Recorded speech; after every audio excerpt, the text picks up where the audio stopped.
I think the Rams are extremely underrated for the team that they very well could be this season. So I'm scrolling through Instagram, I'm looking at the news, the media, looking at the power rankings for this year, expecting the Rams to be high, and they're around the 9 or 10 spot on multiple platforms, which is crazy. The Rams are a top 3 Super Bowl contender this year.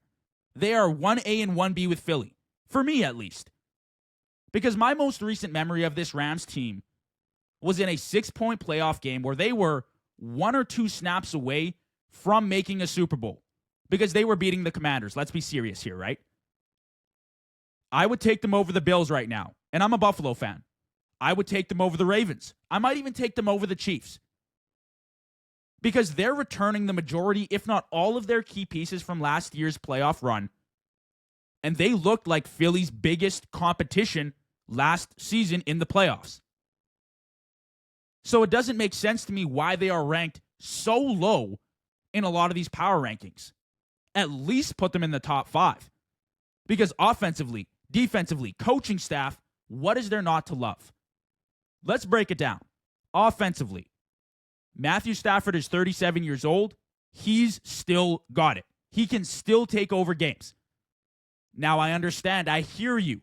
JV, there are legitimate injury concerns. There are legitimate age concerns, for sure. He's not prime Matthew Stafford. He's not 27, 28 years old. He's definitely less mobile. But at the same time, last year, I saw Matthew Stafford take over games with that Rams offense. I watched a Rams offense led by Matthew Stafford dismantle my Bills defense,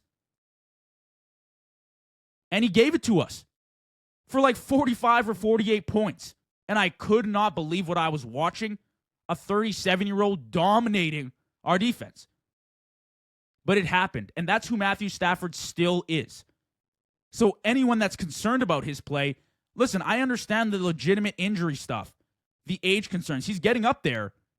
But if he's got a little bit of a protection, are we serious? Oh, he's dangerous. Very, very dangerous. And that's not even to mention the stars he's got around him, right? He's got the best receiving duo in the league, flat out. The Rams have the best receiving duo in the league. Puka Nacua and Davante Adams.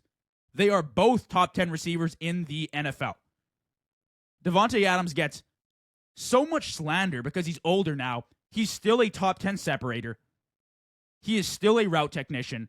And he put up great stats last year considering he came to the Jets, which was a horrendous offense for the majority of last year in like week 7.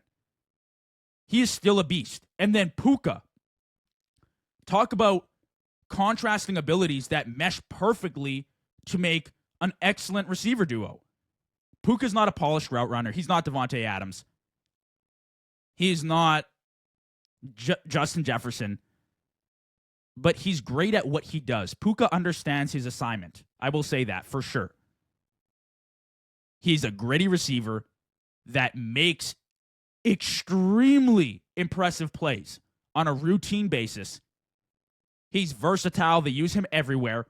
He's effective in the run game.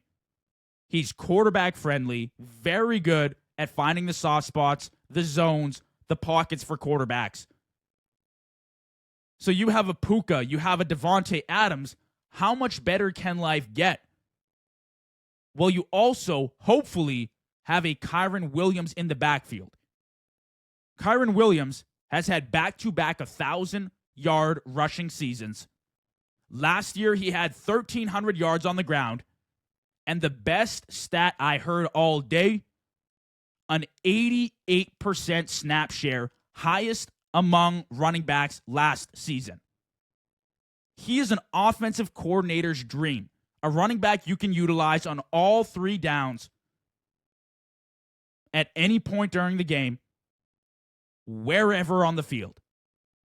So if they bring him back, if they give him a contract with Puka, with Davante Adams, with a Hall of Fame quarterback at the helm, and don't forget Sean McVay as a play caller. Sean McVay and Matthew Stafford, still a top 3 quarterback and head coach duo in the league today. They're dangerous. It's hard to find something not to love about Stafford and the weapons he has. So then you flip to the defense.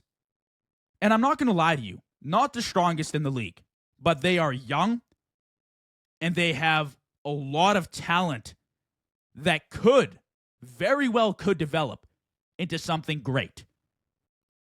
They had 2 of the top 3 Defensive Rookie of the Year finalists last year. They have the Defensive Rookie of the Year from last season. Their front 4 is great. Their front 7 is excellent.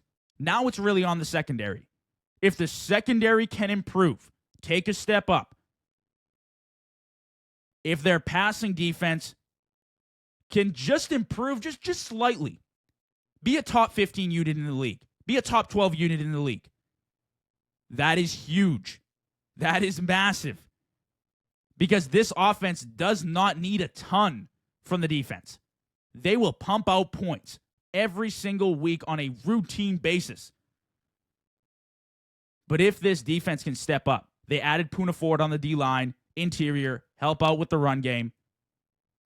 If they can limit the air yards and the scores through the air, if that secondary can step up, they are serious competition.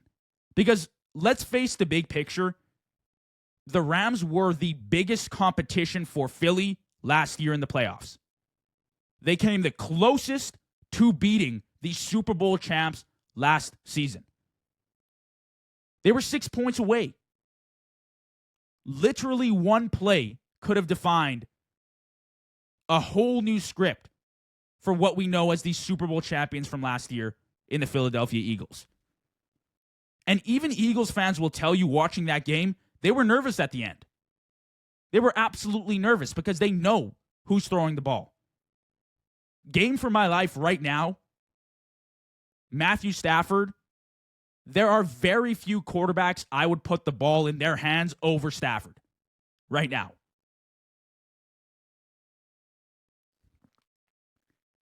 And I think, based off what I saw last year, the team coming back this season, there's a lot to like about the Rams. And I think they're going to do damage. I think they are. So let's get into a record prediction. We're going to go week by week, weeks 1 to 18, and then maybe a little playoff prediction. You know, toss some spice in there. Let's see what happens. All right. Week 1, Texans. That's a win. Week 2, Titans. That's a win. Week 3, at Philly. That's a loss. I think Philly takes it early on in the season, but it will be extremely close. Maybe, just maybe, an NFC Conference Championship preview. Who knows? Week 4, Colts. Win. Week 5, Niners. Win. Week 6, Ravens. Win. I think they come up with a huge win week 6. They put themselves on the map as a serious contender. They beat Lamar Jackson and the Ravens. I believe it's in Baltimore too. I think they go and make a statement, and they're up there in the top 3, top 5 conversation heading into week 7. Week 7, Jaguars. Win. Week 8, bye. Coming off the week 8 bye. Week 9, Saints. Win. Week 10, Niners. Loss. I think they split the season series. It's realistic to say so, I think. Niners came very, very close last year. Purdy played a great game, and you never know with those divisional games. Week 11, Seahawks. Win. Week 12, Bucks. Loss. I think the Bucks have a really good team this year. I think they're also going to contend. They were very close to beating Washington last year, who went to the conference championship. I believe in Baker. They got Ibuka offensively now. Godwin's back. Mike Evans. Bucky Irving. Defense is good. Lot to like about the Bucks. So I think the Bucks take the win here. Week 13, Panthers. Win. Week 14, Cardinals. Win. Week 15, Lions. Win. Week 16, Seahawks. Win. They sweep that series. Week 17, Falcons. Win. Week 18, Cardinals. Loss. I think they're probably resting their starters at this point. Arizona cleans up at the end of the year. They finish 13-4, and they meet the Eagles in the NFC Conference Championship game for a rematch of last year's playoff matchup. I can't say what'll happen, but I have faith in this Rams team to compete with Philly for the crown of the NFC this season. And I think if you don't, you are fooling yourself and you are not being truthful, because there is so much more to like about this Rams roster than what is being projected right now in the media.